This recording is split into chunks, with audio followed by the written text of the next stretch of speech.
سؤالها waaweyn ee madaxa xanuuniya ee qaarkood aan xalin kari waayay idinka dib idin ku soo celinaya su'aashan waxay leedahay oo aan la kulmay hooyadan 3 ilaa 4 gabdhood baa guriga ii joogo oo 10 sano ka wada yar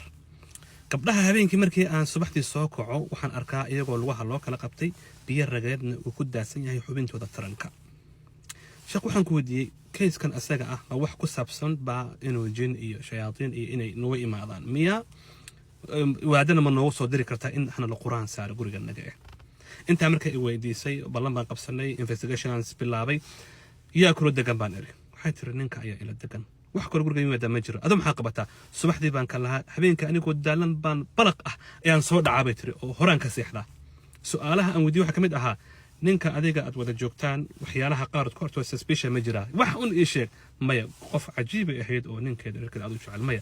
markii dambe waxaan ka soo saaray igu tiri wuxuu daawadaa xx waxyaalaha oo mataqaanaayo online laga daawado ee sexiga ayaan ku arkaa soo daawanayta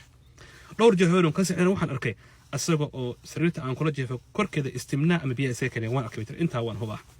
maxaa u qarsoon waxyaalo kale way gadiiday kadib waxaan ku ruuxnu baahanahay ciyaalkan in dhakhtar la xiriirsiyo baaritaan lagu sameeyo DNA la qaado investigation la bilaabo social work kiiska soo galaan inta markii aan waxba ka soo weyno kadib ay culimadu eegaysaa waxaan inuu yahay hawlo kale kitaabada iyo quraanka iyo markaas la idin saaraya waxay ugu jawaabtay ceeb uma soo jeedayo kiiskan adiisan ku dhaafin mac salaam aniga yani ceeb kuma dhaqaaqar inta ciyaal qaadan dhow ciyaalkaygii baan uga shakiyay taama sameeynayo walaalaha qaaliga walaashay information kan aniga adigu laakiin walaalaha la qaybsanaya waxa laga yaabaa guryaha qaar inuu ka jiro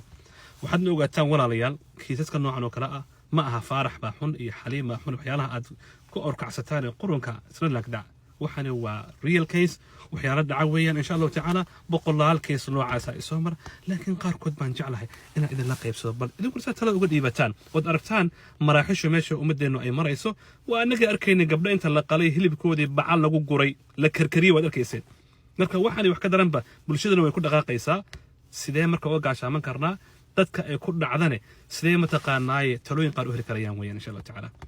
hooyada maxaan ku sameeynaa maxaynu ku sameynaa ciyaalka ayaga aniga waxaan iri ciyaalka hadda ka gaarin markii weeradan baa trauma iyo cudurro weyn baa ku dhici doona maxaa yeelay way dhacdaa qurbahan marka la yimaado dad quman oo labisan oo laakiin waalan baa jira dad quman oo shaqo tagaya oo aaba ku dhahayo oo hooyo ku dhahayo laakiin waa hore gudaha aan ugu dhuftay baa jira oo kaniiniyada iyo wixii la qaadan lahaana diidan baa jira marka waxaan iri hawsheeda ha dhayalsan insha Allah ta'ala adoo maxaa leeyahay assalaamu alaykum wa rahmatullahi wa barakatuh